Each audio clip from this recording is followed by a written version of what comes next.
That's the best tool. Mm-hmm. Without this pocket screwdriver, I couldn't do half the jobs I do. Welcome to Sam's Garage, presented by NH Oil Undercoating.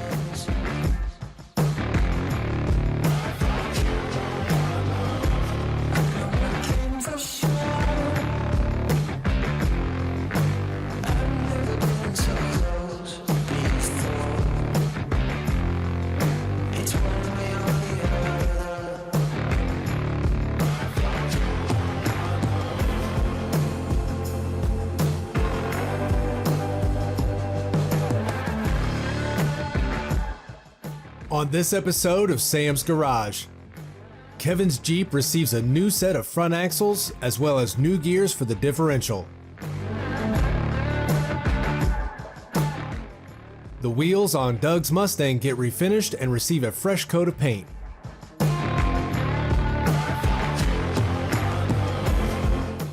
Sam installs a Holley Sniper EFI system on the Chevy HEMI truck project,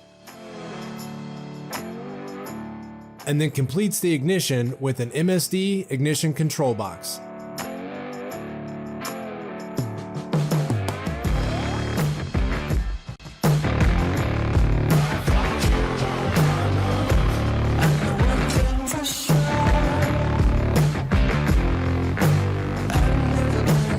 Team Lokar helps Sam install new front axles in Kevin's Jeep. The axles from Yukon gear are chromoly and have a heavy-duty U-joint instead of a CV joint, which makes them much stronger for off-road use. They also install new 513 gears to match the rear end.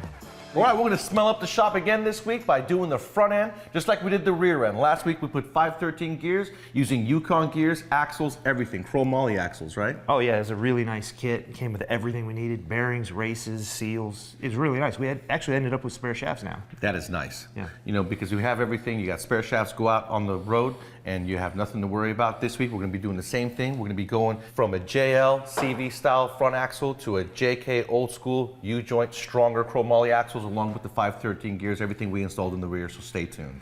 What you guys saw is Kevin and I taking off the steering arm because one, it's in the way, and two, it makes it easy for us to work with the hubs. But when you use a hammer, you want to hit the knuckle itself. Don't use a pitchfork and go in here. All you're going to do is damage the ball joint. It's going to cost you money.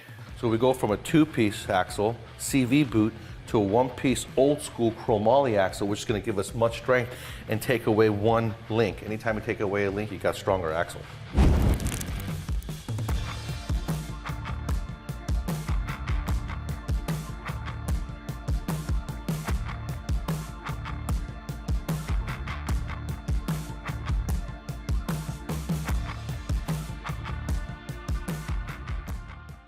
Travis just installed the driver's side axle.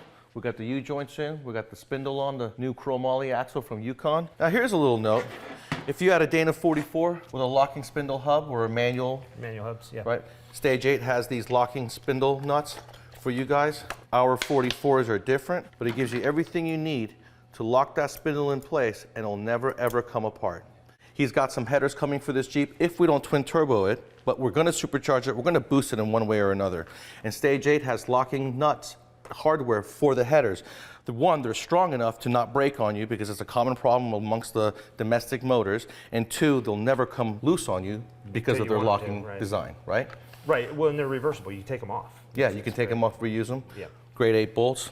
This is the way to go when you guys want peace of mind, especially in a turbo application, because of all the heat cycles, you tend to break hardware. We'll go ahead and put the C-clip in first. We'll finish it in small end through. Something Travis pointed out, obviously we would want to lube a seal surface, but he pointed out that the splines are actually traveling through that seal, so we want to go ahead and lube those just so we don't damage the seal as we push this through. Just about to make a common mistake. When you guys put your hub on, you have to remember it could go on in any way. So what you have to make sure is that your ABS sensor one direction. So you got to turn that hub to where the ABS sensor is in its factory location. You want to catch that mistake before you put everything back on. You got to take it all back apart. All right, so we just got done saving his Jeep in the way of adding 513 gears because we added efficiency to the fuel economy and we added life to the transmission. Yeah, I mean 100%. This thing's been dragging around on the 43s. Yeah. We also added some strength with those chromoly axles. With the axles, the installation kit, everything you need to not leave the house and do the complete install, and we got a spare set of axles for the rear now. Not to mention this cool cover. That is a very nice cover, and I like the gasket that we were able to reuse because ours is new. So next week, we're going to be doing the steering upgrade, right? Yeah, I got a PSC system that upgrades the box, gets rid of the electronic steering. Okay. And so we're going to a manual pump. It's going to come down, and we've got a cylinder that we'll add once we have the 60s, but for now, we can upgrade the steering and get it out of the way. There you go. That's why we left the drag link off, so it's easier for us to work on with the steering, and Right. we'll put that on at the end. Should be really fun. It should be, but it probably won't be.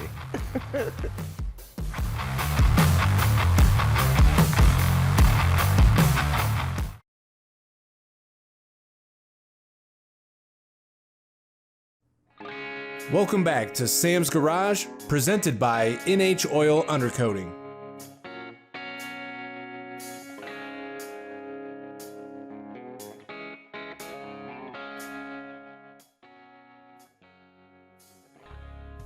Sam and Doug move on to the next phase of the Saleen Mustang project by refinishing the wheels. Sean comes to the garage to help get the job done. He's been refinishing wheels for years and will ensure they look as good as the day they did when they rolled out of Steve Saleen's shop. So Doug and I are done with the maintenance on the Saleen project, and this is the week when we start to beautify it. We're going to start with the wheels. The wheels have a little bit of curb rash. One of them was actually really bad. I got my good friend Sean. He was actually an ex-employee of Madavi Motorsports. He's back now to refinish Doug's wheels. What do you think? I think it's fantastic, Sean. Yeah, we're just gonna go ahead and clean up the little curb rash that we got on here, sand it down, make it all pretty, and put new paint and clear coat on it, and making sure it looks good. Yeah, you know, it's real important because we're going to take these wheels and really make them pop. So when the car shows up, the black, the gold, it's going to look fantastic. And the final beautification item for this Mustang is Doug and the driver's seat. I think so. All right, so when you're refinishing wheels, what you want to do is you want to acknowledge any of the damage that you see on here and figure out which grit you want to start with. With this damage here, being that it's just surface level chipping and scratching from curb rash, you can usually get away with doing 220 grit to 400 grit. From this point, all we need to do is get the sandpaper and stuff ready and start preparing the wheel for repainting. So what you want to do is just sand till everything's level. Make sure that you don't dig in or create any divots in the wheel that'll be noticeable when you're done repairing it. If you're doing a full respray, it's very important to scuff the area that you plan to paint so that the paint can actually stick. This is Scotch-Brite. I recommend using it for that kind of activity. When you get ready to paint, you want to put your wheel guards on so that you don't get any paint or clear coat on your tire. After you've finished your sanding and whatnot, you want to clean the wheel very well, remove any contaminants or dust from the sanding process, as well as oils, so that the paint doesn't have a reaction when you're laying down your base coat. We forgot to tape up the valve stem real quick, so I'm just going to grab this piece of tape off the already completed wheel, and you can reuse it on your new project. So when I spray, typically I like to do the outside perimeter first and work my way in, especially with clear coat. All right, and that should be all right. We'll let that dry and see how it looks before we put the clear coat on. After you paint the wheels, what you want to do is wait for the paint to dry and then mix your two-part automotive clear coat and then apply the clear coat on top, wait for it to dry and see how your results came out.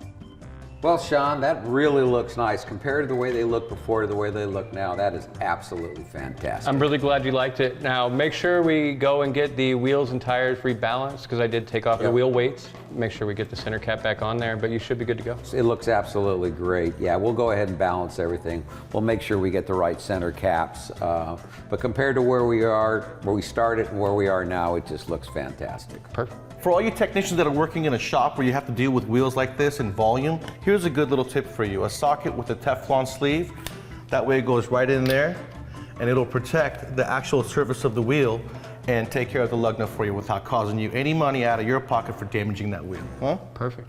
I want to say thank you to Sean for coming out and refinishing Doug's wheels, and I want to say thank you to Doug just because I feel like I have to. You know, Sam, you do. Come on. Well, thank you. Yeah. What do you think about the wheels? The wheels look, tremendous. Sean, you did a wonderful job. I like how everything matches. I mean, the car looks right.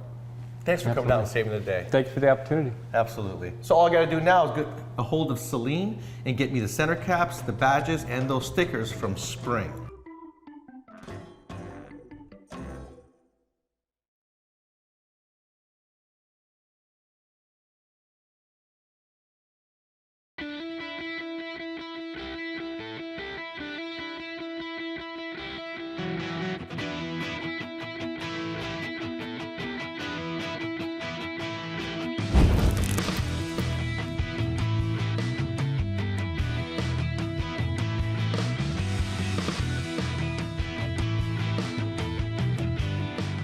NHOU is the fastest, least expensive way to add safety and value to vehicles, sealing out corrosives and eliminating rust. And now they're offering mobile franchise opportunities throughout the country. They provide everything you need to apply NHOU professionally at people's homes and businesses in a mobile franchise unit. 95% of customers come back year after year to prevent rust, improve their vehicle's performance, and increase their resale value. NHOU is limiting this opportunity for 4 franchisees for 2023, and only 3 remain. So now is the time to get started.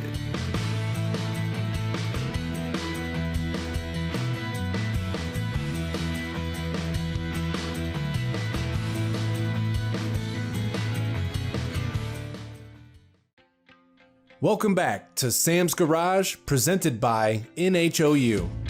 Sam installs the Holley Super Sniper EFI fuel system on the Chevy HEMI truck project. Holley's kit comes with everything you need for easy and clean installation.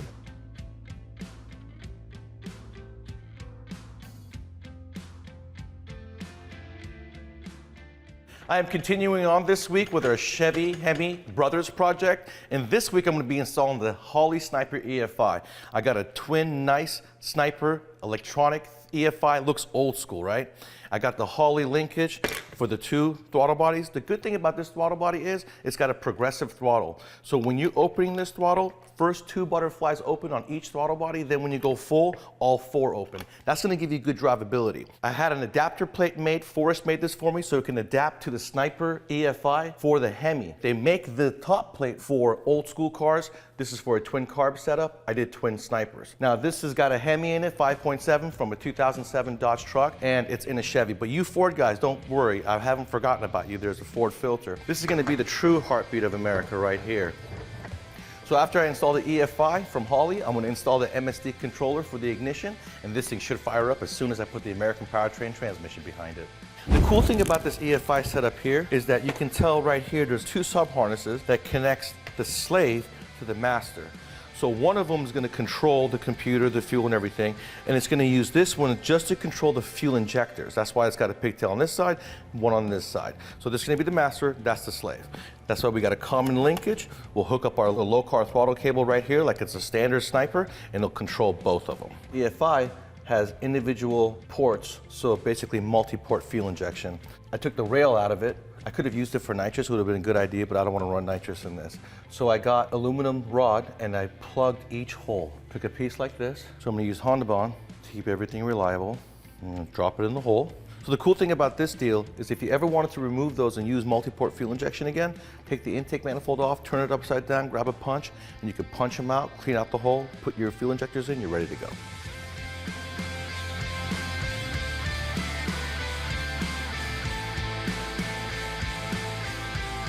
So I'm getting ready to install the wire harness for the Sniper EFI, and I just can't tell you how simple this is. You can't mess it up. Comes with a sub harness. You've got your ignition, you've got your coil input. I'm gonna be using an MSD ignition box. If you were using a standard 6AL, you have input there. Got the relay, got the fuel pump fuse, power ground, and a fuel pump. It doesn't get any easier than that. Even comes with a sub harness for your input-output switches. This is my ECT, engine coolant sensor wire. It's gonna go underneath where the factory location is for the sensor. So this is my fuel pump wire. It's already got a relay, it's already fused. All you gotta do is take it to the back.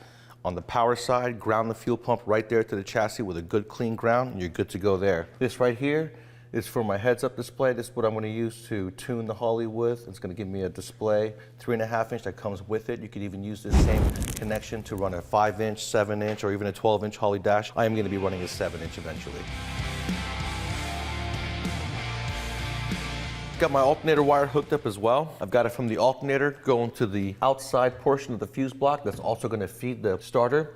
It's main fused here. The sub panel inside has a 60 amp main circuit breaker for it, so everything is protected. And don't forget, with the Holley, you have an input-output connector harness. This is going to control your fans, anything, accessories, nitrous, whatever you put on the vehicle, it's going to be in this harness.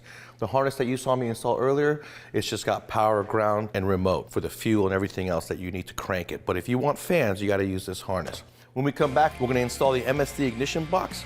That way the fuel injection should be complete, and it will fire it up after we install the American powertrain transmission.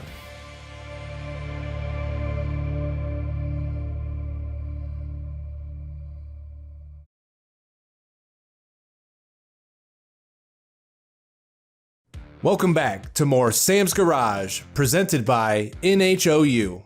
Next up, Sam installs the MSD ignition control box on the Chevy HEMI truck project. The controller plugs into each coil pack and has connections for the crank and cam sensors. Welcome back to the Brothers Truck Project. We just got done installing the Super Sniper EFI from Holley. It looks so sick under there. Now we're gonna go with the MSD controller. I could be using a Terminator. In this case, I can't be running what you got with a Terminator. So I've got an MSD HEMI controller kit. This is the same controller kit you would need for early model HEMIs or late model HEMI. The only difference is one part number for the wire harness. Let's go ahead and get it installed. As I mentioned before, there are 2 wire harnesses that go with this MSD, so you got to make sure to order the correct part number. I have the later model with the twin cylinder coil packs.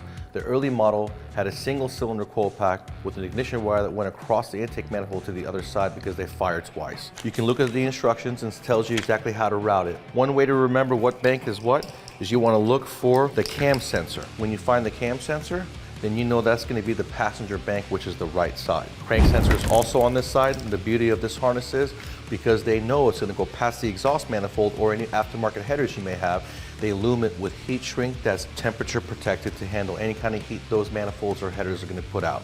That's a nice feature. I've already got my harness installed, so all I got to do now is hook up my power and ground, mount my MSD, and I should be good to go. I'm going to make a couple holes on the firewall, and then we should be able to install this. You want to get a good ground. Anytime you're doing EFI, you want a very, very good ground. Now don't forget, this and the Holley are going to share an ignition source. The heavy wire for the memory from the Holley is going to go straight to the battery. The ground's going to go to chassis. But the pink wire, along with the green and red wire on the MSD, are switched power on. You have to make sure that in a normal car, when it doesn't have a switch panel or a start button like I got in this one, that under cranking, you don't lose ignition power. A lot of people will not run 12-volt ignition source from the key, so then the Holley or whatever EFI you're running will actually turn off under cranking. And then you're sitting there scratching your head thinking, why doesn't my car start? Well, it's because you didn't check your 12 volts under cranking. It's very easy to do that. Use your voltmeter or a power probe, go to the back of the switch, under cranking, check and make sure which wire is full hot all the time, but also make sure it turns off. This is one of the easiest harnesses to install. 4 simple connections. You got ground. This is the tack wire. This is the wire that is going to go into the Sniper EFI to tell it what RPM it is so that it can control the idle air control valve correctly along with fuel injector pulse. You heard me earlier saying you don't need to worry about this section in the programming, and I hit CD box. Well, you do. You have to have the input for the Holley for RPM signal. And then here we have the 2 pin connector. We are not going to be using this one. It says it in the instructions. This one gets switch power, same switch power that goes to the pink wire on the Holley Super Sniper. So it's very easy, simple install. This is a very nice deal, and being MSD, you know it's going to run and crank every time. This project is really coming along. I think it's fully wired up except for a cooling fan. I've got the MSD in place, I got the Super Sniper in place. The purple wire over there is my starter wire. When the starter goes in, it'll be connected. The white wire there is for the brake switch. I'm gonna put a relay on it so it's on all the time with a constant power. This thing's really coming along good. So the next thing we're gonna do is take care of the cooling system, and then we're gonna take care of the AC if it arrives in time. And then we're gonna go to the American powertrain transmission. That's gonna be the most exciting part because then I can hook up a starter to it and we can crank this car. Now, don't forget, Holley gives you a wideband O2 sensor and everything you need to attach it at home to your exhaust so that you guys can get your Holley working. If you have a spare bung in the exhaust, cool, you can use it. If not, Holley gives you everything you need. So make sure to check us out next week. Be sure to check out Sam's Garage on these other media platforms. Send us questions and feedback to info@samsgaragetv.com. Thanks for tuning in to this week's episode of Sam's Garage. The front and rear axles on Kevin's Jeep are beefed up and ready for off-road. The wheels on Doug's Saleen Mustang were refinished and look better than ever. And Sam completed the Holley Sniper EFI system and MSD ignition control box on the Chevy HEMI truck project.